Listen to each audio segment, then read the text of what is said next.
Avant de dormir ce soir, faites ceci, et vous ne regarderez plus le monde de la même façon. Imaginez qu'un geste simple, répété quelques minutes chaque nuit, puisse élargir votre regard jusqu'à percevoir ce que la plupart ignorent.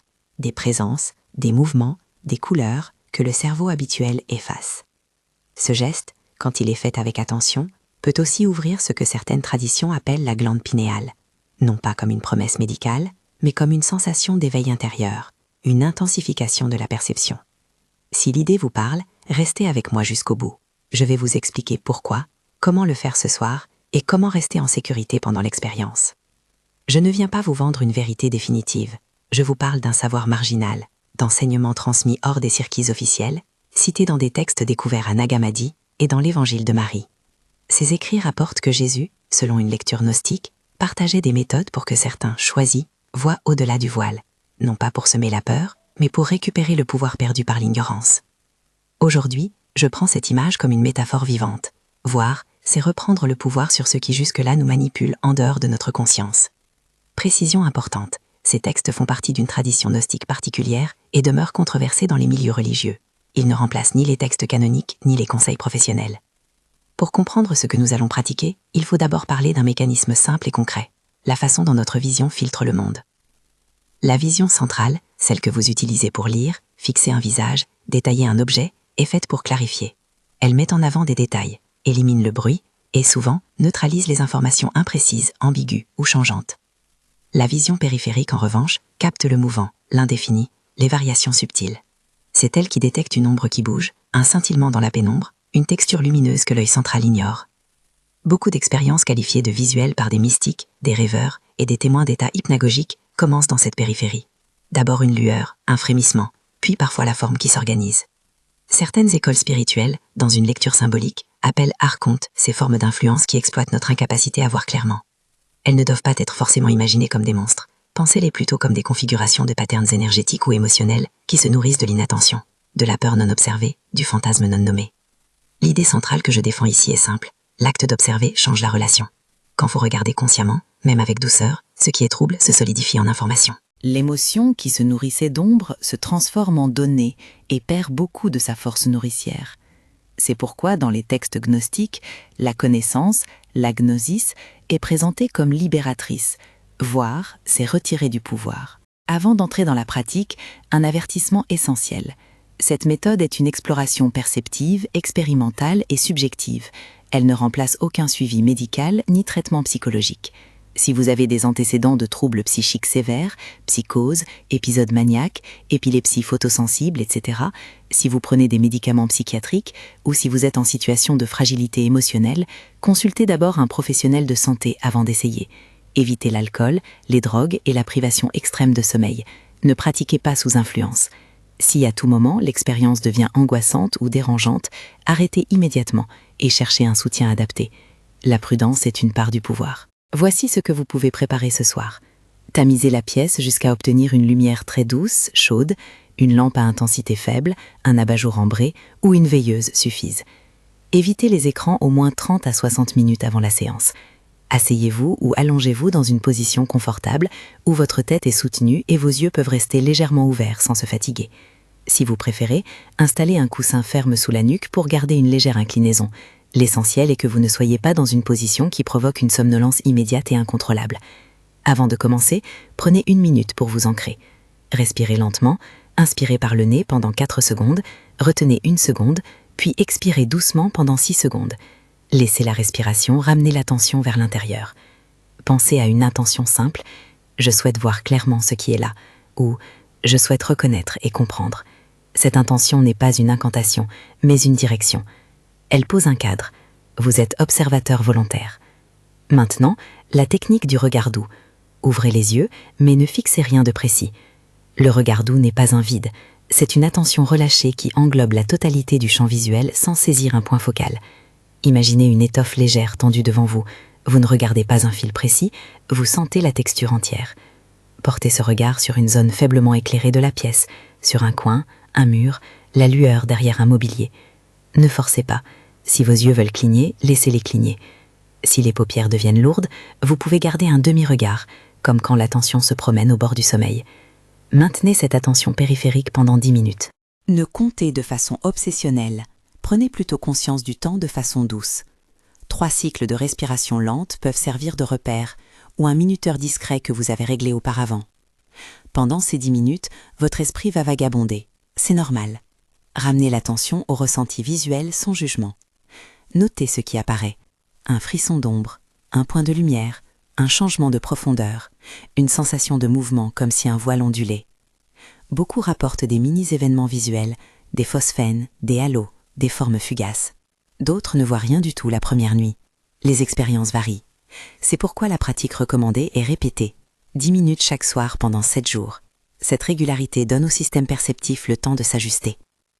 Quelques précisions techniques pour stabiliser l'expérience. D'abord, ne fixez pas. Fixer inclut une réponse du cerveau visant à interpréter et réduire l'ambiguïté. Cela renforce la vision centrale et retranche la périphérie. À l'inverse, le regard doux invite la périphérie à s'exprimer. Ensuite, respirez calmement. La respiration influe naturellement sur le seuil de vigilance. Une respiration lente favorise un état hypnagogique léger, propice à la perception subtile. Troisièmement, gardez les mains visibles et posées sur les genoux ou sur la poitrine. La vue de vos propres mains sert d'ancrage sensoriel si l'expérience devient trop flottante. Vous pouvez, en cas de tension, bouger doucement les doigts pour recontacter le corps. Si quelque chose apparaît, une forme, une ombre, un scintillement, 2 règles simples vous aideront à rester souverain. D'abord, regardez-la sans panique. L'observation neutre prive l'apparition de la tension émotionnelle qui l'alimente.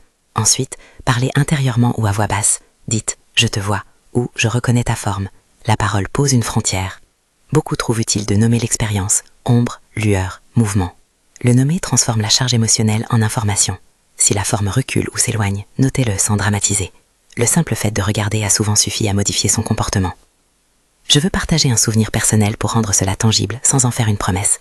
Une nuit, après 3 jours de pratique, j'ai perçu au coin d'une fenêtre un frémissement de lumière, comme si un rideau incroyablement fin ondulait. Ce n'était ni effrayant ni massif, plutôt une texture lumineuse qui s'est déplacée lentement en réponse à mon attention. J'ai dit doucement « je te vois », puis j'ai ramené mon regard sur mes mains. La sensation qui a suivi n'était pas spectaculaire, mais elle a laissé une impression claire. Quelque chose qui paraissait autonome a semblé redéfinir sa relation à moi. Pour moi, c'était la preuve que l'observation change la dynamique. Quelles sensations peuvent accompagner cette pratique au-delà du visuel? Beaucoup rapportent une intensification des rêves, plus de vivacité au réveil, une légère sensation de picotement ou de chaleur au centre du front. Pourquoi pas, puisque la glande pinéale est située au centre du cerveau. Toutefois, ces signes relèvent du subjectif. On parle ici d'une activation subjective. Vous pouvez ressentir une plus grande clarté intérieure, une augmentation de l'intuition ou une lucidité onirique accrue. Rien de cela ne constitue une garantie médicale mesurable. C'est une transformation de la sensibilité. Certains noteront une neutralisation progressive de peurs anciennes. Observez ces frissons les dépouillent de leur mystère et par conséquent de leur emprise. Un point concrètement utile si vous souhaitez tester la validité de ce que vous voyez, observez la réaction de la forme à votre attention. Si elle s'éloigne lorsque vous la regardez ou si elle change de rythme selon votre respiration, vous pouvez considérer cela comme un indice de réactivité. La réactivité n'est pas un saut mystique, mais une interaction. Être vu modifie l'action. C'est ce que les textes gnostiques soulignent symboliquement. La connaissance dévoile et dévoyer prive l'ombre de sa puissance. 3 variations pour adapter la pratique selon vos préférences. Variante assise, idéale si vous craignez de vous endormir trop vite. Installez-vous droit, la nuque soutenue, le regard doux fixé vers un point de faible lumière. Variante couchée, si vous voulez exploiter l'état hypnagogique, allongez-vous sur le dos, les yeux mi-ouverts, regardant le plafond ou une tache de lumière. Variante en déplacement, pour les âmes plus dynamiques, pratiquez quelques minutes en marchant lentement dans une pièce faiblement éclairée, en maintenant la conscience périphérique autour de vous. Toutes ces variantes gardent la même règle. Douceur du regard, attention périphérique, respiration lente, 10 minutes par séance. Il est essentiel de respecter des limites éthiques et pratiques. Ne forcez pas l'expérience. N'essayez pas d'attirer des entités, ni de vous isoler pour provoquer des visions. L'intention doit rester de reconnaître, non d'invoquer. Si vous êtes un couple ou en famille, informez quelqu'un de votre pratique, surtout lors des premières sessions. Si un phénomène vous paraît menaçant ou si vous ressentez une détresse qui persiste après la séance, cessez et consultez un professionnel. Les expériences intenses peuvent nécessiter un accompagnement psychologique qualifié. Ce n'est pas un signe d'échec, mais de responsabilité. Un autre point pratique souvent négligé, la lumière. Préférez une lumière chaude, non clignotante. Les sources LED très froides ou les lumières clignotantes peuvent provoquer des inconforts et, chez certaines personnes, des réactions indésirables. Si vous utilisez une bougie, gardez toujours la sécurité en tête. Placez-la sur une surface stable, loin des tissus inflammables et ne vous endormez pas sans l'éteindre. Personnellement, j'utilise une petite lampe à intensité réglable. Elle crée la pénombre nécessaire sans risque. Après chaque séance, prenez une minute pour écrire un bref mot sur ce que vous avez remarqué. Un fragment de forme, une couleur, une émotion, un changement de respiration. Tenir ce journal d'observation est une manière de structurer l'expérience et de reconnaître les variations. Au fil de cette nuit, vous aurez une série de notes qui montrent une évolution ou pas. L'objectif n'est pas de prouver quelque chose à quiconque, mais d'installer une habitude d'attention qui réoriente votre rapport au monde invisible, quel qu'il soit.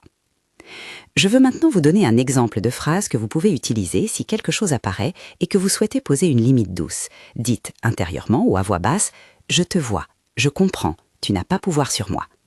Vous pouvez aussi simplement nommer lueur, mouvement, ombre. La simplicité suffit. Évitez les formules grandiloquentes ou agressives. L'idée est de rétablir la conscience, pas de créer un affrontement dramatique. Rappel important concernant la glande pinéale. À travers l'histoire, différentes traditions l'ont associée à l'intuition, au troisième œil ou au siège de l'âme. Descartes l'a même qualifié de siège de l'âme dans ses spéculations philosophiques. Ces interprétations sont symboliques et culturelles. Dans notre protocole, parler d'activation de la glande pinéale signifie une intensification subjective de l'attention intérieure et de la vivacité onirique, pas une transformation physiologique garantie et mesurable. Soyons clairs, aucune technique simple ne garantit une modification biologique objective. Cependant, la pratique répétée peut modifier votre seuil de perception et la qualité de vos rêves. Si, au fil des jours, vous constatez des effets perturbants, vision persistante qui dépasse le cadre de la séance, anxiété accrue, pensée intrusive, interrompez la pratique et demandez conseil à un professionnel de santé mentale. Certaines personnes sont plus sensibles et nécessitent un accompagnement. La prudence n'affaiblit pas la quête, elle la soutient. Au bout des 7 nuits, prenez le temps d'évaluer avec douceur. Avez-vous noté plus de lucidité dans vos rêves, une moindre charge émotionnelle face à certaines peurs, des signes visuels plus fréquents ou plus clairs, tout ou rien. L'expérience est personnelle et varie. Beaucoup rapportent que, indépendamment des visions, la simple discipline d'une attention douce le soir crée un espace intérieur plus apaisé, une meilleure qualité de sommeil ou un réveil plus conscient. C'est déjà en soi une valeur. Pour conclure, voici un résumé concret que vous pouvez appliquer ce soir. Éteignez les écrans une demi-heure avant de commencer, tamisez la pièce avec une lumière chaude, installez-vous confortablement, posez l'intention « Je souhaite voir clairement », respirez lentement pour vous ancrer, puis pratiquez 10 minutes de regard doux en attention périphérique. Répétez chaque soir pendant 7 jours. Notez vos sensations après chaque séance. Si vous êtes prêt à tenter l'expérience maintenant, commentez « Visible ». Cela créera un petit espace collectif d'expérimentation et m'aidera à savoir que vous commencez ce soir. Avant de fermer, encore une nuance finale. Ce chemin emprunte des routes anciennes et des lectures marginales. Il s'appuie sur une logique simple, observer pour libérer, que certains textes anciens expriment à leur manière et que l'expérience contemporaine vient parfois confirmer sous d'autres formes. Cette approche reste controversée au sein des traditions religieuses et scientifiques. Elle ne prétend pas fournir de réponse absolue, seulement un protocole d'expérimentation personnelle, réversible et prudent. Si vous décidez d'essayer, prenez soin de vous. Informez, arrêtez si nécessaire, et ne remplacez rien d'essentiel par cette pratique. Si, après quelques nuits, vous sentez que cela vous apporte quelque chose d'utile, de stable ou d'éclairant, poursuivez avec discernement. Si vous voulez suivre la suite de ces explorations et recevoir d'autres pratiques conçues pour étendre la perception sans sensationnalisme, abonnez-vous à la chaîne. Et si, au terme de vos 7 nuits, vous souhaitez partager votre expérience, dites-le en commentaire. Un mot bref suffit, visible ou vu. Cela aidera d'autres à comprendre la diversité des vécus. Ce geste, répété chaque soir, ne promet pas des miracles spectaculaires, mais il propose un changement d'angle, passer de l'ignorance qui nourrit la peur à l'observation qui transforme. Voir, même un petit peu, c'est commencer à reprendre la main sur ce qui jusque-là vous influençait sans votre consentement. Ce soir, avant de vous coucher, faites-le. Installez la lumière douce, respirez, regardez avec douceur. Donnez-vous le droit de voir.